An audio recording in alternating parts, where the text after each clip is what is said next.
नमस्कार, first India news पर खबर पंचायत में आप सभी का स्वागत है। मैं हूं आपके साथ पूनम शर्मा। चलिए शुरू करते हैं गांव और धारियों की खबरें। दौसा के सिकराई के सिकंदरा थाना NH11 पर सिकंदरा टोल प्लाजा पर हाईवे टोल कंपनी JNPTL पर पुलिस के द्वारा सड़क सुरक्षा अभियान को शुरू किया गया, जहां कार्यक्रम को जिला पुलिस अधीक्षक योगेश यादव, SP विकास शर्मा, उपखंड अधिकारी रतनलाल योगी, JNPTL कंपनी प्रबंधक वसुंधरा राव ने वाहनों के रिफ्लेक्टर लगाकर शुरुआत की। इस दौरान अधिकारियों ने सर्दी में पड़ने वाले कोहरे के दौरान होने वाली दुर्घटनाओं में कमी लाने के लिए वाहन चालकों को जागरूक किया। कार्यक्रम में टोल कंपनी के द्वारा हाईवे पेट्रोलिंग और पुलिसकर्मियों को रोड सेफ्टी जैकेट पहनाई गई। अजमेर के केकड़ी उपखंड के ग्राम बघेरा को उप तहसील बनाने की मांग को लेकर बाशिंदों ने ज्ञापन दिया। केकड़ी विधायक और संसदीय सचिव शत्रुघ्न गौतम को ज्ञापन दिया। जैसलमेर के पोखरण में पुलिया से कभी भी बड़ा हादसा हो सकता है। पोखरण जैसलमेर सड़क मार्ग का 2 महीने से पुलिया निर्माण का काम अधूरा पड़ा है, जिसे लेकर कोई संकेत भी नहीं लगाया गया। इसके चलते तेज रफ्तार से आ रहे वाहन को अचानक कंट्रोल करना मुश्किल हो जाता है। पर्यटकों की संख्या दिन प्रतिदिन बढ़ती जा रही है, लेकिन प्रशासन ध्यान नहीं दे रहा है। जैसलमेर के पोखरण में 6 दिवसीय शतचंडी महारुद्र यज्ञ का आयोजन शुरू हुआ, जिसकी कलश यात्रा के साथ शुरुआत हुई। इसमें आशापुरा मंदिर में विभिन्न धार्मिक अनुष्ठानों का आयोजन होगा। अलवर रामगढ़ में कृषि भूमि से बजरी निकाली जा रही है, जहां आधा दर्जन गांव में गोरख धंधा चल रहा है, जिससे सरकार को लाखों रुपए की रॉयल्टी का चूना लग रहा है, लेकिन शिकायत के बाद भी प्रशासन ध्यान नहीं दे रहा है।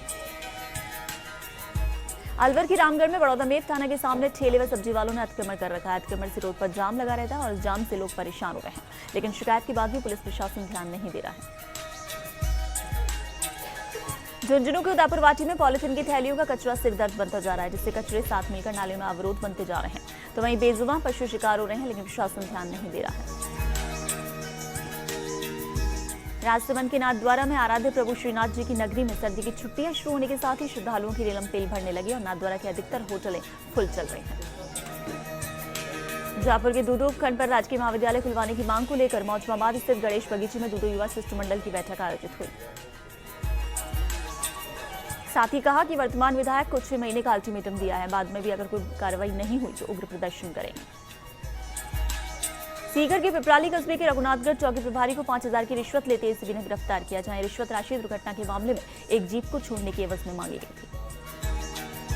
सीकर के दूध कस्बे के कासली गांव में कुत्ते को लेकर कल हुए झगड़े में आधा दर्जन लोग घायल हो गए, जहां सभी घायलों को सीकर अस्पताल में भर्ती कराया गया, जिनमें एक की स्थिति गंभीर होने पर फिर जयपुर रेफर किया गया। जयपुर के चौमू में सार्वजनिक निर्माण और परिवहन मंत्री यूनुस खान पहुंचे और चंदवाजी मार्ग का शिलान्यास किया, जहां नवनिर्मित परिवहन कार्यालय भवन का भी लोकार्पण किया। भीलवाड़ा के बिजौलिया में नए बस स्टैंड पर बसें नहीं आने से यात्री परेशान हो रहे हैं, तो वहीं रोडवेज निजी बसें तिराजी चौक स्थित पुराने बस स्टैंड से लौट जाते हैं। पुराने बस स्टैंड पर बसें खड़ी होने से यहां जाम लगा रहता है। जानकारी के अनुसार नए बस स्टैंड पर बसों के ठहराव, तिराजी के चौक में बसों के रुकने पर पाबंदी लगाने के बारे में कई प्रशासनिक बैठकों में चर्चा हो चुकी है, लेकिन अब तक कोई कार्रवाई नहीं हुई। ग्रामीण भी विधायक अधिकारियों से कई बार लिखित में मांग कर चुके हैं। झालावाड़ के खानपुर में मंडावा क्षेत्र की कोलाना पंचायत का बावड़ी खेड़ा गांव में बिजली, पानी और सड़क नहीं होने से ग्रामीणों को परेशानी का सामना करना पड़ रहा है। बावड़ी खेड़ा में 1 दशक से खड़े विद्युत पोल सिर्फ शोपीस बनकर रह गए। बारिश के मौसम में दुर्गम रास्ते के कारण मरीजों की मौत तक हो जाती है, लेकिन प्रशासन कोई ध्यान नहीं दे रहा है। चित्तौड़गढ़ के रावत भाटा के दीपपुरा घाटी पर हाथी जमकर उत्पात मचाया, जहां हाथी ने दर्जनों पेड़ भी उखाड़ दिए। इंदौर के करौली के सपोटरा में बिजली के झूलते तार हादसों को न्योता दे रहे हैं। पहले भी कई बार यहां हादसे हो चुके हैं, लेकिन प्रशासन इस पर मौन बना बैठा है।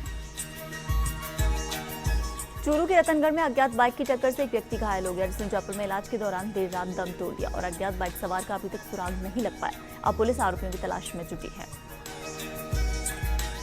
धौलपुर के सैंपो में थाना क्षेत्र के गांव तसीमों में 2 पक्षों में खूनी संघर्ष हुआ। झगड़े में गोलीबारी से कई लोग गोली लगने से घायल हुए तथा कई लोगों की लाठियों और पथराव से चोट लगी। झगड़े का कारण खेतों में सिंचाई के लिए पाइप डालने को लेकर विवाद बताया जा रहा है। हालांकि दोनों पक्षों में राजनीतिक रंजिश भी बनी हुई है। सभी घायलों को स्वास्थ्य केंद्र में भर्ती करवाया गया। गांव में शांति व्यवस्था के लिए भी पुलिस बल तैनात किया गया। धौलपुर के बसेड़ी में बढ़े हुए बिजली के बिलों को लेकर ग्रामीणों ने जमकर प्रदर्शन किया और उपखंड कार्यालय पर नारेबाजी कर SDM को अवगत कराया।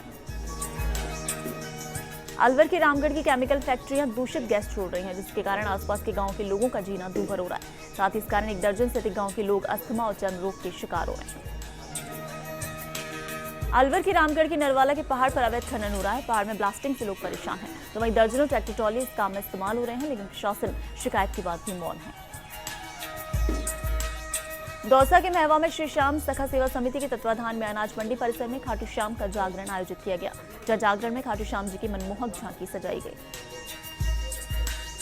अजमेर के मसूदा क्षेत्र में फिर से भूकंप के झटके महसूस हुए, जिसके बाद लोग घरों से निकल गए। तो वहीं किसी नुकसान की कोई खबर नहीं है। दौसा के सिकराय में बीडीओ विनय मित्र की कार्यशैली से जिला कलेक्टर नाराज है, जहां क्षेत्र के अधिकतर आईटी केंद्र निरीक्षण के दौरान बंद मिलते हैं। सिरोही के रेवदर की दांतराई के पूर्व वार्ड पंच दिनेश पी अग्रवाल द्वारा 10 अक्टूबर को जिला कलेक्टर को 13 सूत्री जन समस्याओं के निराकरण की मांग को लेकर ज्ञापन पर कार्रवाई नहीं होने पर पूर्व वार्ड पंच ने भूख हड़ताल की चेतावनी दी। जैसलमेर के पोखरण में एएनएम लगाने की मांग को लेकर छायड़ गांव के ग्रामीणों ने जिला कलेक्टर को ज्ञापन भेजा। लोगों ने बताया छोटे मोटे इलाज के लिए उन्हें काफी दूर जाना होता है। जैसलमेर के पोखरण में कच्चे तेल के लिए खुदाई का काम शुरू हो गया। जानोख गांव के पास खुदाई की जा रही है और ये खुदाई 1300 मीटर तक हो गई। झालावाड़ के झालरापाटन में कॉलेज के बाहर फॉर्म जमा करवाने के लिए भारी भीड़ लगी रही, जहां स्टूडेंट 5 घंटे से लाइन में लगे रहे, लेकिन नंबर न आने पर छात्र छात्राओं ने रोष जताया। झुंझुनू के नवलगढ़ पंचायत समिति के ग्राम पंचायत चिराना के मुख्य बस स्टैंड से बागोरिया की ढाणी को जाने वाले रास्ते में गहरे खड्डे पड़े हैं, जिससे लोगों को आवागमन में परेशानी हो रही है। अजमेर के बिनाय में ग्राम नागोला में जैन संत प्रियदर्शन मुनि सहित संतों ने मंगल प्रवेश किया, जहां जैन समाज के लोगों ने उनका भव्य स्वागत किया। अजमेर के बिनाय के ग्राम विकास मंच समिति बिनाय के उपखंड अधिकारी श्रवण सिंह के मुख्य आतिथ्य में बिनाय में एक बैठक संपन्न हुई, जिसमें आमजन की कई समस्याओं और विकास कार्य पर चर्चा हुई। अजमेर के विजयनगर की राजकीय नारायण उच्च माध्यमिक विद्यालय की ओर से राष्ट्रीय सेवा योजना के तहत 7 दिवसीय विशेष आवासीय शिविर का आयोजन किया गया। अजमेर के विजयनगर के ग्राम जालिया द्वितीय में पशुपालक संगोष्ठी का आयोजन हुआ, जिसकी अध्यक्षता कृषि विभाग जयपुर के संयुक्त निदेशक रामगोपाल शर्मा ने करते हुए कहा, पशुपालक और कृषक एक दूसरे के पूरक हैं। उदयपुर के कानोड में चरनोट जमीन से अवैध खुदाई हो रही है, जहां लूरदा ग्राम पंचायत मुख्यालय पर अटल सेवा केंद्र के पास खुदाई हो रही है, लेकिन प्रशासन को शिकायत के बाद भी कार्रवाई नहीं हो रही। दौसा के मेहंदीपुर बालाजी के NH 11 पर बालाजी मोड़ स्थित एक इलेक्ट्रॉनिक दुकान में शॉर्ट सर्किट से आग लगी, लेकिन जिस समय आग लगी उस समय दुकान बंद थी। बंद दुकान में धुआं उठता देख आसपास के लोग इकट्ठे हो गए और अफरा तफरी मच गई। तो वहीं बाद में लगभग 2 घंटे की कड़ी मशक्कत के बाद वहां मौजूद लोगों ने बाल्टी में पानी भरकर आग पर काबू पाया। आग लगने से तकरीबन लाखों रुपए का नुकसान बताया जा रहा है। सिरोही जिले के रोहिड़ा थाना क्षेत्र में भूजेला के पास हाईवे पर एक अहमदाबाद से जोधपुर जा रही निजी बस अनियंत्रित होकर पलट गई। बस के पलटने से एक युवक की मौत हो गई और 12 से ज्यादा लोग घायल हो गए। घटना के वक्त बस में सवार सभी यात्री सो रहे थे और बस के पलटने के बाद जैसे ही हड़कंप मच गया और घटना की जानकारी मिलने पर 108 एम्बुलेंस और रोहिड़ा थाना पुलिस मौके पर पहुंची। घायलों को उपचार के लिए आबू रोड के ट्रॉमा सेंटर में भर्ती करवाया। करौली के हिंडौन सिटी में रेलवे ओवरब्रिज पर एक बेकाबू ट्रक ने बाइक सवार पुलिसकर्मियों को कुचल दिया, जिससे एक पुलिसकर्मी की मौके पर ही मौत हो गई। तो वहीं एक घायल हो गया, जिसे गंभीर हालत में जयपुर रेफर किया गया। ये दुर्घटना इतनी जबरदस्त रही कि पुलिसकर्मियों की बाइक में रगड़ के कारण आग लग गई। बाइक पूरी तरह जलकर राख हो गई। सूचना पर पहुंची पुलिस ने दोनों को अस्पताल पहुंचाया, जहां से विक्रम को गंभीर हालत में जयपुर रेफर किया गया। चालक ट्रक छोड़कर मौके से फरार हो गया, जिसकी पुलिस तलाश कर रही है। झालावाड़ के खानपुर में पेंशनर समाज शाखा में सम्मान समारोह संपन्न किया गया। शिक्षाविद मुश्ताक मोहम्मद के आतिथ्य में आयोजित इस समारोह में जिला मेरिट के प्रतिभावान छात्रों को सम्मानित किया गया। वरिष्ठ पेंशनर को शॉल उड़ाकर श्रीफल भेंट किए गए। और खबर पंचायत में यहाँ रुकेंगे एक ब्रेक के लिए। बने रही फर्स्ट इंडिया न्यूज के साथ।